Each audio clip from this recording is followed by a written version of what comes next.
ছোট্ট ইউসুফ এক স্বপ্ন দেখলেন, 11টি তারা, সূর্য আর চাঁদ তাকে সেজদা করছে। বাবা ইয়াকুব বুঝলেন ইউসুফের ভবিষ্যৎ হবে উজ্জ্বল। কিন্তু তার ভাইয়েরা হিংসা করে তাকে কূপে ফেলে দিল।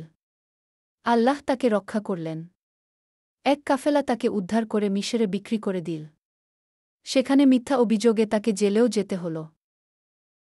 তবুও ইউসুফ ধৈর্য হারাননি। তিনি মানুষকে ভালো পথে ডাকতেন, স্বপ্নের ব্যাখ্যা করতেন। তার জ্ঞান দেখে রাজা মুগ্ধ হলেন।